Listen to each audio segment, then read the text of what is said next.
ನಮಸ್ಕಾರ ಎಲ್ಲರಿಗೂ. ಮೊದಲನೇದಾಗಿ ನಾಗು9 ಭಕ್ತಿ ಸಮಾಚಾರ ಚಾನಲ್ಗೆ ಸ್ವಾಗತ. ಇವತ್ತಿನ ಸಂಚಿಕೆಯಲ್ಲಿ ಮನಿ ಮಂತ್ರ ವಿಷಯದಲ್ಲಿ ನಿಮ್ಮ ಮುಂದೆ ತುಂಬ ಇಂಪಾರ್ಟೆಂಟ್ ಚರ್ಚೆ. ಅದು ಏನಂದರೆ, ನಾಳೆ ವರಮಹಾಲಕ್ಷ್ಮಿ ಹಬ್ಬದ ಬಗ್ಗೆ ಏನೆಲ್ಲ ಟಿಪ್ಸ್ ನೀವು ಫಾಲೋ ಮಾಡಿದ್ರೆ ಲಕ್ಷ್ಮೀ ಕೃಪೆ ನಿಮ್ಮದಾಗುತ್ತೆ ಅನ್ನೋದು. ಸೊ ಕೊನೆವರೆಗೂ ಕೇಳಿಸ್ಕೊಳ್ಳಿ. ಆಚರಣೆದಲ್ಲಿಟ್ಟರೆ ಲಕ್ಷ್ಮಿ ಖಂಡಿತ ನಿಮ್ಮದಾಗುತ್ತೆ. ನಾಳೆ ವರಮಹಾಲಕ್ಷ್ಮಿ ಹಬ್ಬ. ಈ ದಿನ ವರಮಹಾಲಕ್ಷ್ಮಿ ದೇವಿಯನ್ನು ಭಕ್ತಿಯಿಂದ ಪೂಜಿಸಿದರೆ ಮನೆಯಲ್ಲಿ ಸಮೃದ್ಧಿ, ಸಂತೋಷ ಮತ್ತು ಶುಭ ನೆಲೆಸುತ್ತದೆ ಎಂದು ನಂಬಿಕೆ ನಮ್ಮೆಲ್ಲರಿಗೂ ಇದೆ. ಇವತ್ತಿನ ವಿಡಿಯೋನಲ್ಲಿ ವರಮಹಾಲಕ್ಷ್ಮಿ ಹಬ್ಬದಂದು ಮಾಡಬಹುದಾದ ಕೆಲವು ಸರಳ ಹಣದ ಆಕರ್ಷಣೆ ಮತ್ತು ಸಮೃದ್ಧಿಯ ಸಾಂಪ್ರದಾಯಿಕ ಟಿಪ್ಸ್ಗಳನ್ನು ನೋಡೋಣ. ವಿಡಿಯೋ ಕೊನೆಯವರೆಗೂ ನೋಡಿ.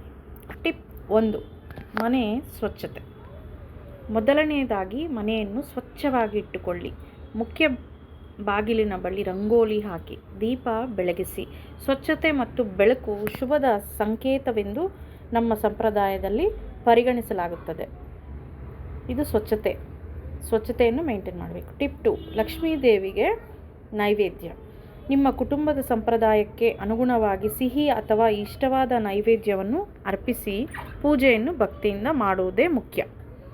ಅದು ಸಿಹಿ ತಿಂಡಿಗಳು. ನಿಮ್ಗೆ ಗೊತ್ತಿದೆ, ಕೆಲವರು ಮನೆಗಳಲ್ಲಿ ಕೆಲವೊಂದು ಪದಾರ್ಥಗಳು ಮಾಡ್ತಾರೆ. ಸೊ ಅವರವರ ಮನೆ ಪದ್ಧತಿನಲ್ಲಿ ಏನಿದೆಯೋ ಅದನ್ನು ಮಾಡಿ ನೈವೇದ್ಯವಾಗಿ ಕೊಡಬೇಕು.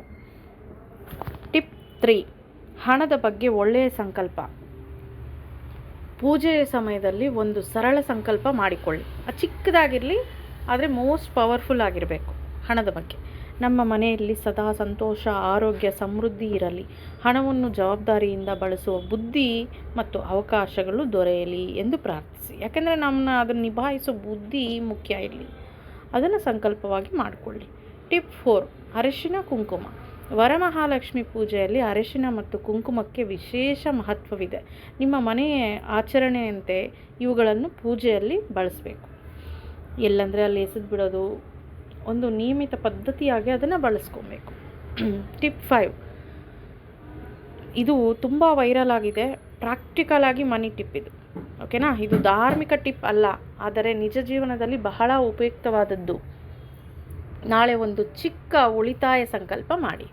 ಉದಾಹರಣೆಗೆ, ಪ್ರತಿ ವಾರ ಸ್ವಲ್ಪ ಹಣವನ್ನು ಉಳಿಸುತ್ತೇನೆ, ಅನಗತ್ಯ ಖರ್ಚು ಕಡಿಮೆ ಮಾಡುತ್ತೇನೆ ಎಂದು ನಿರ್ಧರಿಸಿ. ಈ ಸೆಂಟೆನ್ಸ್ನ ಒಂದು 3 ಅಥವಾ 5 ಬಾರಿ ಒಂದು ಪೇಪರಲ್ಲಿ ಬರೀರಿ. ನಾಳೆ ಟೈಮ್ ಇದ್ದರೆ, ಇಲ್ಲ ಹೇಳ್ಕೊಳ್ಳಿ, ಸಂಕಲ್ಪವಾಗಿ ಹೇಳ್ಕೊಳ್ಳಿ. ಪ್ರತಿ ವಾರ ಸ್ವಲ್ಪ ಹಣವನ್ನು ಉಳಿಸುತ್ತೇನೆ, ಅನಗತ್ಯ ಖರ್ಚು ಕಡಿಮೆ ಮಾಡುತ್ತೇನೆ ಎಂದು ನಿರ್ಧರಿಸಿಕೊಂಡು ಹೇಳ್ಕೊಳ್ಳಿ. ಲಕ್ಷ್ಮೀ ದೇವಿ ಆಶೀರ್ವಾದ ಜೊತೆಗೆ ನಮ್ಮ ಹಣಕಾಸಿನ ಶಿಸ್ತು ಇದ್ದರೆ ಸಮೃದ್ಧಿಯ ದಾರಿ ಇನ್ನಷ್ಟು ಉತ್ತಮವಾಗುತ್ತದೆ ಅಂತ ನೀವು ವಿಜುವಲೈಸೇಷನ್ ಮಾಡ್ಕೊಳ್ಳಿ.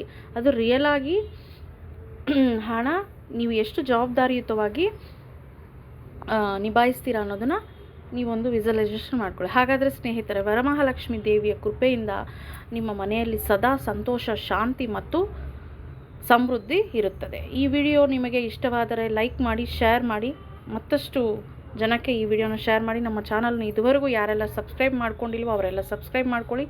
ಕಮೆಂಟ್ನಲ್ಲಿ ಶ್ರೀ ವರಮಹಾಲಕ್ಷ್ಮಿ ನಮಃ ಎಂದು ಬರೀರಿ. ಈ ರೀತಿ ಒಂದು ಕಮೆಂಟ್ ಮಾಡಿ 4 ಜನಕ್ಕೆ ಈ ವಿಡಿಯೋನ ಶೇರ್ ಮಾಡಿ.